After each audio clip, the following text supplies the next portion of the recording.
राम राम भाइयों। मैं YouTube blogger नीलम लोरा आपके समक्ष पेश हूँ।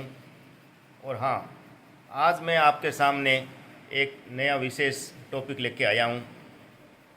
अपारा बडेरा कहने को थोड़ा सा अलग है, पर विस्तार से आपको मैं बात समझाऊंगा तो आप समझ जाओगे कि अपारा बडेरा कौन होया करता। शहर की चकाचौंध भरी जिंदगी में सुबह निकलते हैं, शाम को भाग के वापस घर आ जाते हैं, खाते हैं पीते हैं, फिर सो जाते हैं। मगर आपको ये भी तो मालूम होना चाहिए कि हमारे भी रिश्तेदार हैं, वो भी हमें याद करते होंगे, हम भी कभी कभी याद करते हैं। मगर ये भागम भाग वाली ज़िंदगी ऐसी हो गई है कि सुबह निकलो और शाम को वापस घर आकर खाना खाओ और सो जाओ। आज मैं आया हूँ गांव बच्छासर, अपने फूफा जी के घर पे।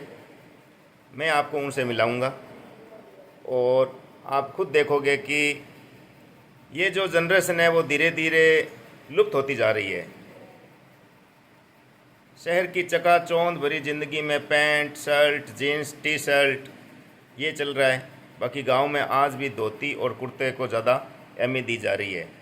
और यही वह जनरेशन है जो हमें आगे बढ़ने में क्या क्या करना चाहिए, कैसे हमारी आगे तरक्की होगी, हमें क्या करना चाहिए क्या नहीं करना चाहिए, क्या अच्छा है क्या बुरा है, किसके साथ बैठना है किसके साथ उठना है, यही वो जनरेशन है जो हमें सिखाती है। मैं आपसे उनसे मिलाऊंगा। तो ये है मेरे फूफा जी प्रभु राम जी जाखटिया, गांव बच्छासर से। हम तो जाते हैं बाज़ार और बनियान वगैरह लेके आ जाते हैं, मगर ये देखो आज भी अंगरखी पहनते हैं। क्यों पहनते हैं? अंगरखी के भी बहुत फ़ायदे हैं। इस अंगरखी में देखिए एक यहाँ पे छोटी सी जेब हुआ करती है, ताकि बताइए फूफा जी जेब कहाँ है इसकी? इसकी जेब दिखाओ। हाँ ये जेब, ये देखिए।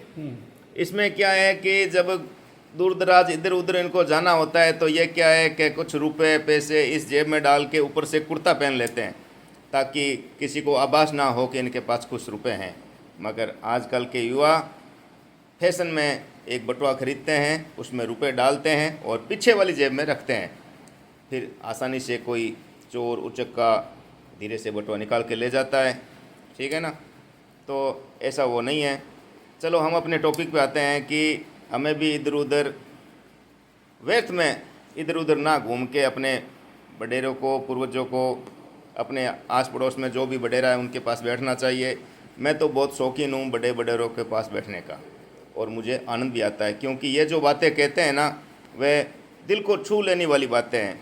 जैसे आज अभी थोड़ी देर पहले मेरे और फूफो जी में बात हुई कि मुझे आगे क्या करना चाहिए, मैं कौन से व्यापार में जाऊँ, क्या धंधा करूँ। तो फूफो जी ने कहा तेरे पास तो बहुत है, तू क्यों इधर उधर भागम भाग वाली ज़िंदगी जी रहा है, क्यों हाथ पग मार रहा है। फिर उन्होंने एक अखाड़ा सुनाया मुझे कि क्या सींचे मायत माया पूत कपूत हुए तो, और क्या सींचे मायत माया पूत सपूत हुए तो। अगर बेटा आपका अच्छी लाइन में है, अच्छा व्यवहार है, तो वो खुद कमा लेगा। उसकी लाइन अच्छी नहीं है, व्यवहार अच्छा नहीं है, वो गलत संगत में पड़ गया है, तो जो आपका संचय किया हुआ धन है वो भी चला जाएगा। फिर उन्होंने एक अखड़ा और किया कि खोदत खोदत मर गए मूसे और राज किया भुजंगों ने, और जोड़त जोड़त मर गए मूंजी राज किया खुरसंडों ने। कि आप एक एक रुपये एक एक पैसा धीरे धीरे अपनी जमा पूंजी इकट्ठी करते हैं, और वही जमा पूंजी किसी को अचानक से हाथ लग जाए तो वो तो उसका सदुपयोग नहीं करके दुरुपयोग करेगा।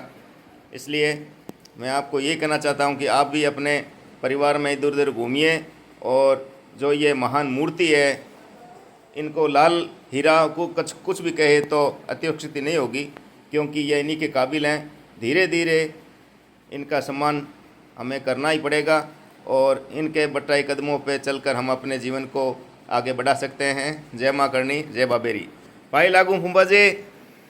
हाँ, ठीक। राम राम। राम राम राम राम। इनको थोड़ा सुनाई कम देता है इसलिए। ठीक है जी, जय बाबेरी, धन्यवाद।